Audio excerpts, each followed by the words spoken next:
Hi student, GIT के online class में आप लोग का स्वागत है। और आज के क्लासेस में हम लोग सीखने वाले हैं, जानने वाले हैं कि कंपोजिशन डीलर और रेगुलर डीलर में क्या अंतर है और रेगुलर डीलर के लिए क्या रूल बनाया गया है और कंपोजिशन डीलर के लिए क्या रूल बनाया गया है, कल हमने बताया था।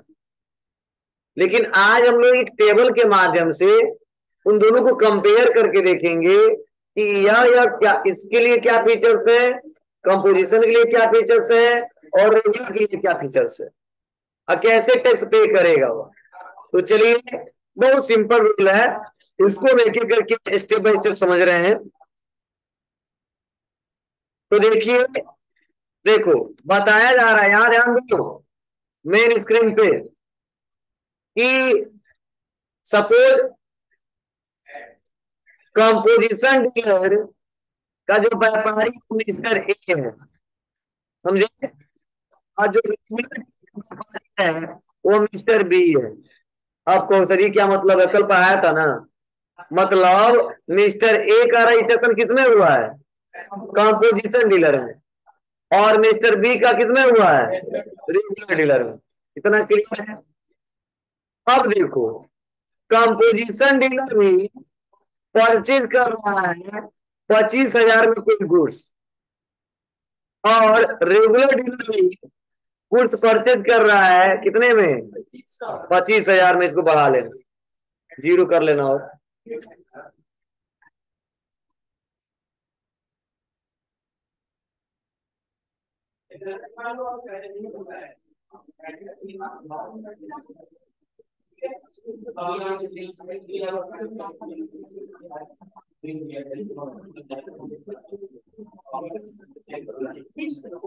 यहाँ पे 25,000 कर लेना है। क्लियर है। अब देखिए क्या हो रहा है, मतलब मैं समझाने की कोशिश कर रहा हूं कि जैसे मान लो कि दो व्यापारी थे, एक का रजिस्ट्रेशन किसमें हुआ था, दूसरे का। अब गए दोनों सामान खरीदे 25,000 का, कंपोजिशन भी 25,000 का और रेगुलर भी 25,000 का, यहाँ तक बराबर है। चलिए, कंपोजिशन डीलर जो खरीदा तो जीएसटी चार्ज हुआ कितना, 5%। तो वैल्यू आ गया 1250 रुपया, समझे। फिर से रेगुलर डीलर जब खरीदा तो इस पे भी चार्ज हुआ 5% टैक्स, और हो गया 1250। यहां तक भी बराबर है। चलिए, अब कंपोजिशन डीलर का कॉस्ट क्या हो गया, 26,250। और यहाँ पे काट देना, इसको रेगुलर कर देना, यहाँ पे भी गलती है। और रेगुलर डीलर के लिए टोटल कॉस्ट क्या होगा, 26,250।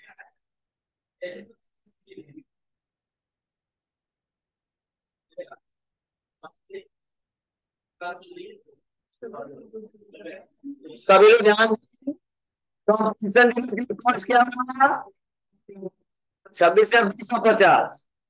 और रेगुलर डीलर के लिए कितना हो गया, 26,250। यहाँ तक बराबर है ना। अब अंतर कहां से, यह समझना, ठीक है। अब देखो, कंपोजिशन डीलर मार्जिन 10%, तो इनका आ रहा है 2625 रुपया, और रेगुलर डीलर भी मार्जिन कर रहे हैं, इनका आ रहा है 2500 रुपया। अब कहो सर कैसा, ऐसा कैसे हो सकता है जब अमाउंट हमारा डीलर का कॉस्ट सेम आ रहा है। तो देखो, जब यहाँ पे मार्जिन जब ऐड करते हैं तो गवर्नमेंट ने यहाँ पे क्या कर दिया है, चेंज कर दिया है, चेंजेस कर दिए। क्या बोला है कंपोजिशन डीलर के लिए कि ध्यान देना, जितना टोटल वैल्यू आपका आता है जीएसटी के साथ, उसी पे 10% मार्जिन आप ऐड कर लेना, समझे। लेकिन रेगुलर के लिए हो रहा है कि बाबू जो आपका जीएसटी आ रहा है उसको छोड़ देना, और जितने में खरीदे थे ना उतने का मार्जिन 10% ऐड करना। देखो तो कितना आ रहा है यहाँ पे, तो यह 25,000 पे 10% ऐड किया तो 2500 आ गया, और इन्होंने 26,250 पे ऐड किया, इनका 2600 25 आ गया। समझे? क्या समझ में आया? मतलब ये जीएसटी आने के बाद जितना अमाउंट आ रहा है, टोटल पे 10% चार्ज कर रहे हैं, और ये जीएसटी छोड़ के जितना में खरीदी थे उतना जीएसटी चार्ज कर रहे हैं। अब कहो सर क्यों ऐसा है, क्यों ऐसा रूल बनाया गया? तो हमने बताया है ना, याद करो कल पढ़ाया था, कंपोजिशन डीलर को आईटीसी प्राप्त नहीं होगा, रेगुलर डीलर को आईटीसी प्राप्त होगा। मतलब खरीदते समय जितना टैक्स वो देगा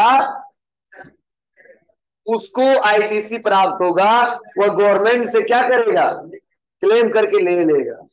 लेकिन कंपोजिशन डीलर के लिए ऐसा नहीं दिया गया, इसीलिए रूल बनाया गया बाबू तुम उसको छोड़ के मत पैसा ऐड करना, जितना टोटल जीएसटी के साथ आ रहा है जितने में खरीदे हो उसी पे 10% मार्जिन ऐड कर ले। समझे? इसीलिए उसका आ रहा है 2500, इसका आ रहा है 2625 रुपए।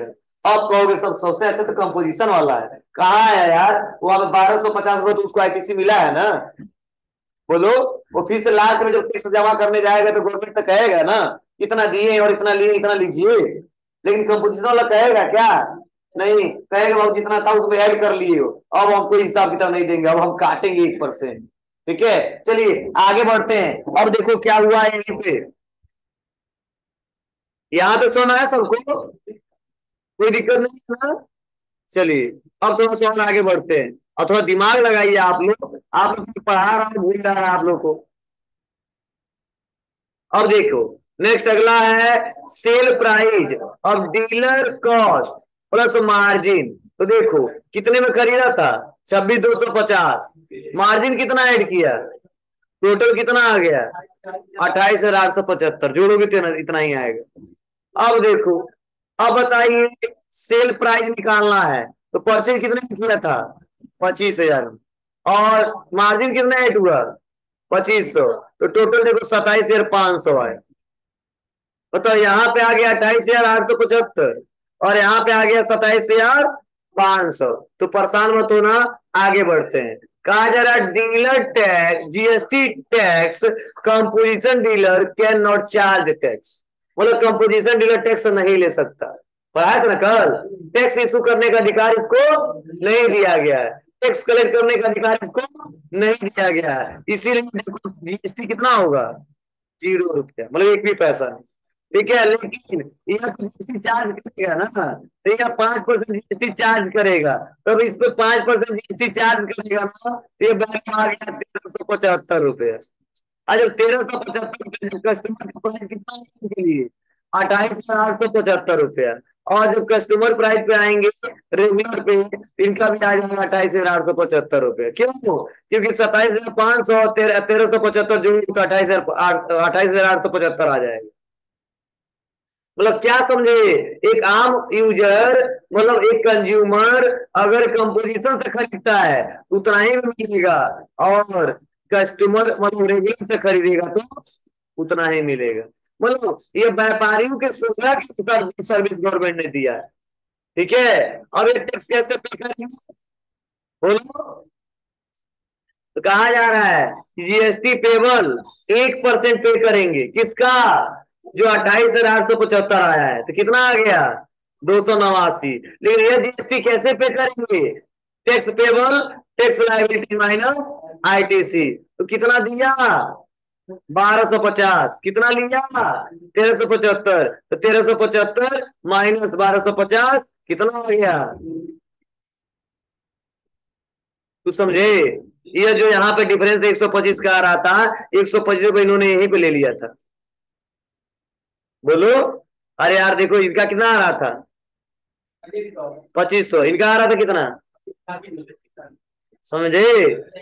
बोलो, अब देखो, अब गवर्नमेंट इसका टैक्सवा कितना देंगे, तो टैक्सवा इससे खरीदे तो भी इतना देंगे, और इससे खरीदे तो भी इतना देंगे। कोई कैसे, बताओ? यहाँ पे 1,250 रुपए का, तो क्या इनको मिला था क्या यार, आईटीसी नहीं मिला था ना, तो 1,250 यार, बोलो, और 125 रुपया यार,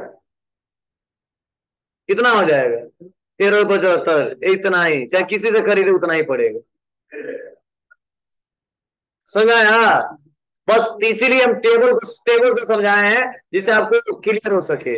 अब कहेंगे सर सबसे अच्छा तो है रेगुलर वाला, कोई कहेगा सबसे अच्छा कंपोजिशन वाला है। देखो सुविधा के अनुसार सब भी अच्छे हैं। देखो अटेंडेंस क्या है, कल ही अटेंडेंस के बारे में इतना बड़ा समझाया था, बताया था। बताइए 3 3 6 3 9, 50% भी अटेंडेंस नहीं है। और बैठ जाओ, अच्छे से बैठ जाओ, थोड़ा बैठो सही से। आज पूरा सब अब्सेंट हो गए, बड़ी दिक्कत है इस क्लास। मतलब सबसे खराब इसी क्लास का अटेंडेंस था।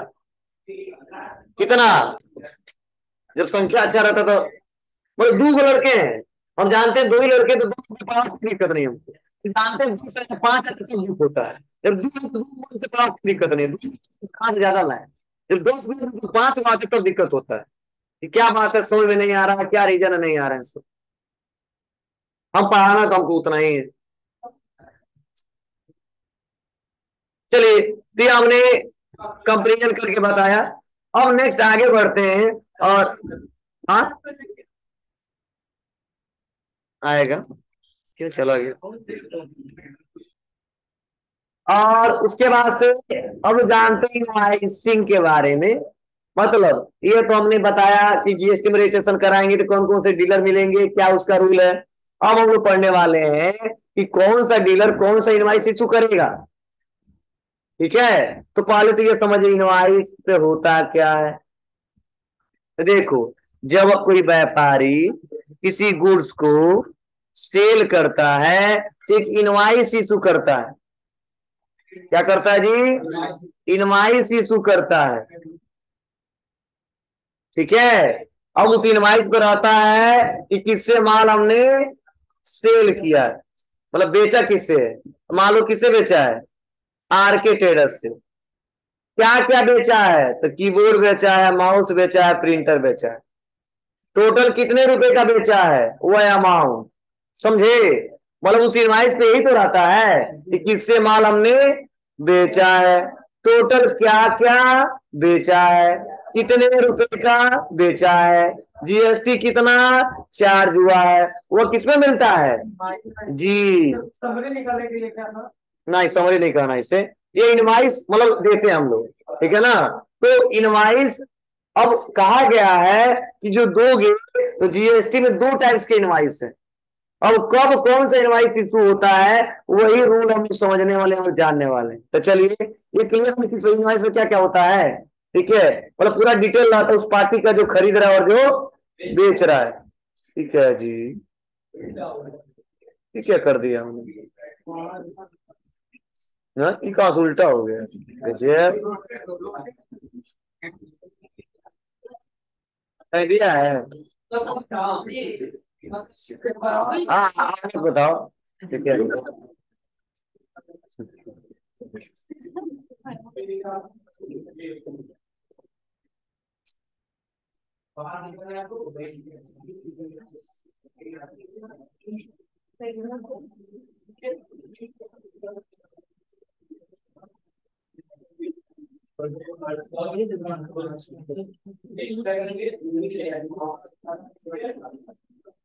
चलिए ध्यान दीजिएगा। तो देखिए क्या लिखा गया इसके बारे में, तो समझते हैं हम लोग। क्या लिखा है, इनवॉइसिंग किसी भी टैक्स कंप्लेंस का बहुत ही महत्वपूर्ण पार्ट है। इसीलिए इनवॉइस के नियम को समझना बहुत ही आवश्यक है। जीएसटी में 2 प्रकार के इनवॉइस इशू करने का प्रावधान है, जिसे निम्नलिखित टेबल के द्वारा समझा जा सकता है। तो देखो पहला जो नाम है वह उसे बोलते हैं टैक्स इनवॉइस, दूसरे को बोलते हैं बिल ऑफ सप्लाई। क्लियर है, पहले इनवॉइस को क्या बोलते हैं, टैक्स इनवॉइस, दूसरे को क्या बोलते हैं, बिल ऑफ सप्लाई। अब बिल ऑफ सप्लाई को टैक्स इनवॉइस को भी समझिएगा। तो वो यहाँ पढ़ाया गया बताया गया है कि जब स्कीम में रजिस्टर्ड कोई डीलर किसी टैक्सेबल गुड्स को सप्लाई करता है तो उसे टैक्स इनवॉइस अनिवार्य रूप से इशू करना होता है।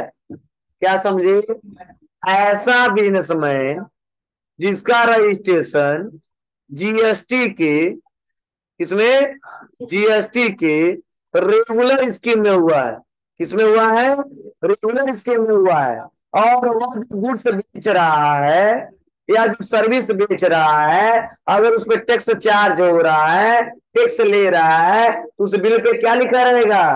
Tax invoice. कुछ समझे? चलिए, अगला bill of supply.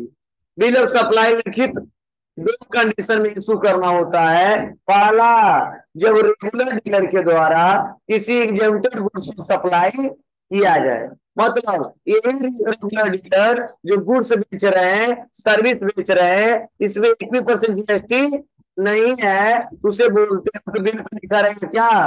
Bill of supply. मतलब बिल का सप्लाई किया इन्होंने, गुड्स बेचा है, सर्विस बेचा है, कोई टैक्स नहीं लिया है, इसीलिए लिखा है बिल ऑफ सप्लाई। और दूसरा क्या है जी?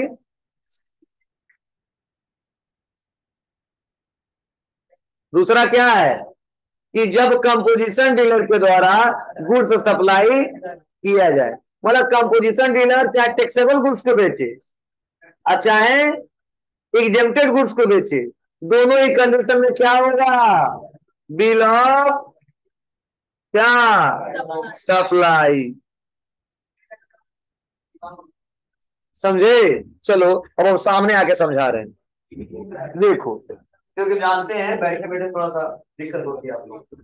जैसे सपोज मान लो जीएसटी में रजिस्ट्रेशन कराए, मान लो कराए, ठीक है, और जीएसटी में रजिस्ट्रेशन कराने के बाद से आप मेरे कस्टमर हो। क्या हो?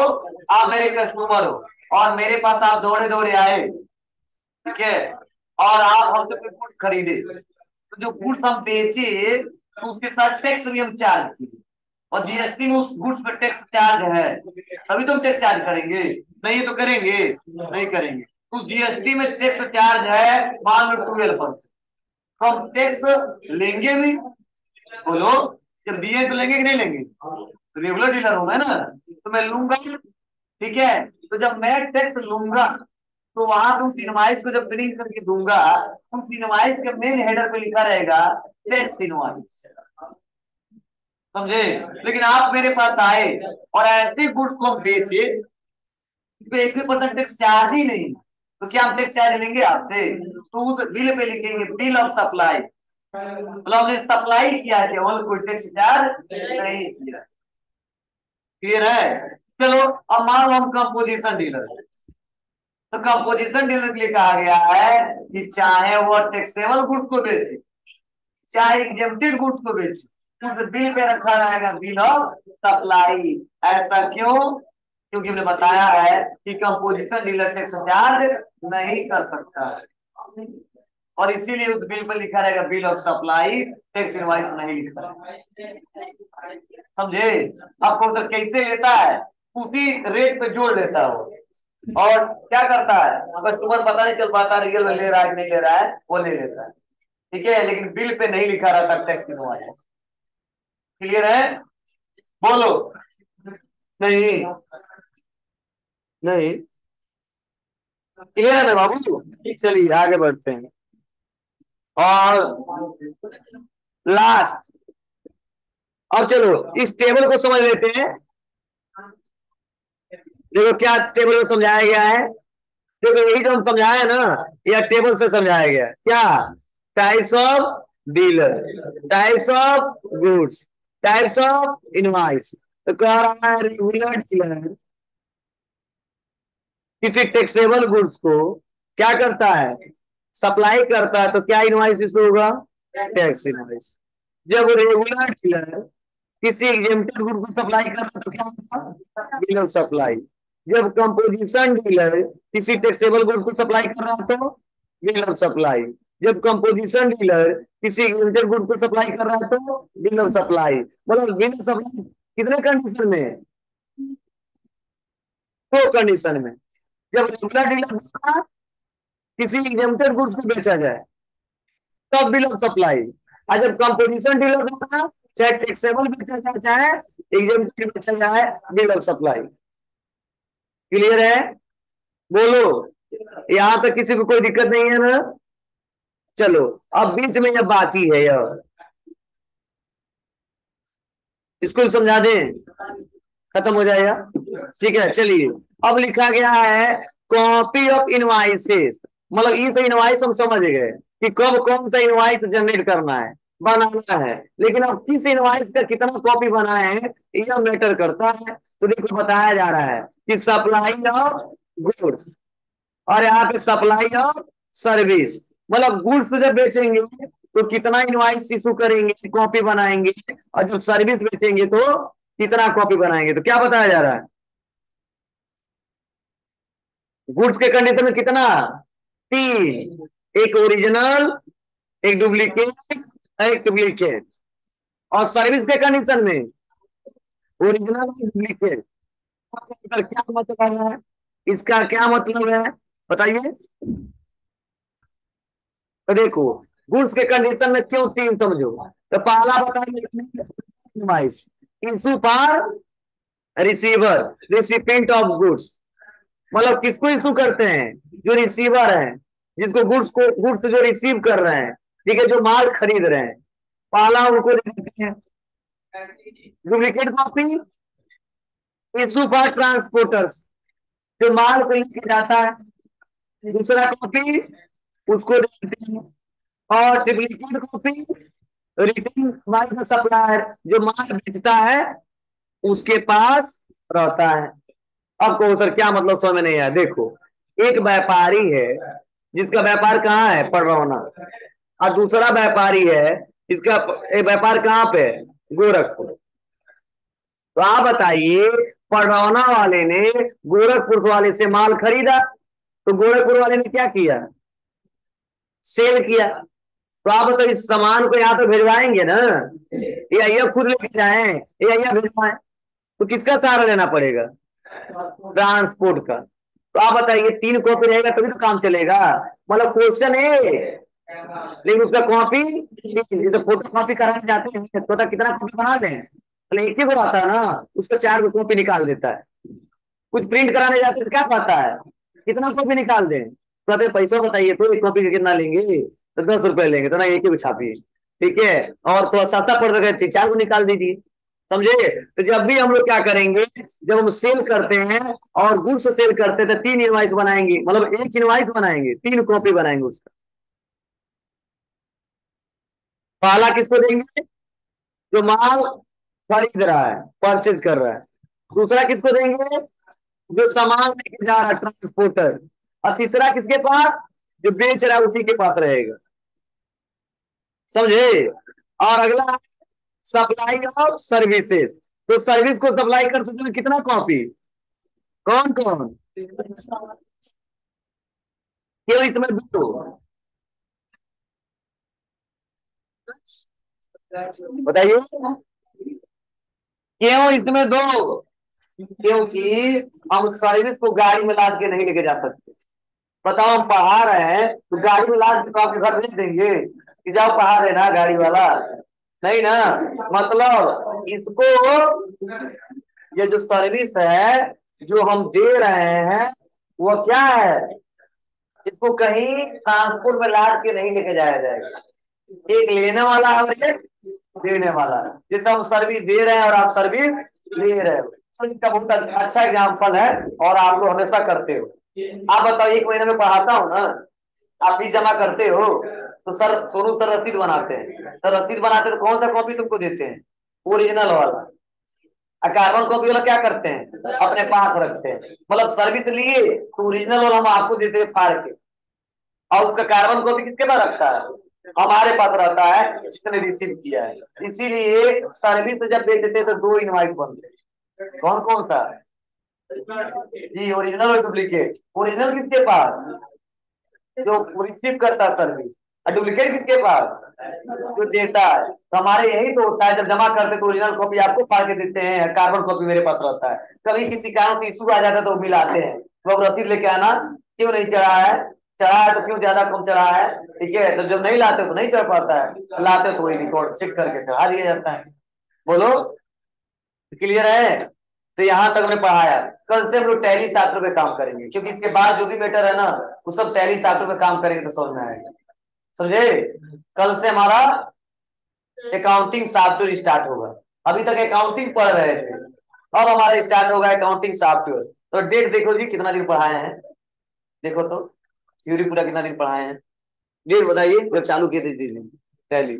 अरे यार देखो ना, लिखे होगे तुम लोग, कॉपी में लिखे होगे। अरे हम दिए थे भाई, ये आप क्वेश्चन पढ़ के आइएगा घर से, तुम लोग डेटो नहीं लिखते हो ना, तो भी दिक्कत है यार। मुझे लग रहा है एक महीना तो हो ही गया लग रहा है। कब? चलिए।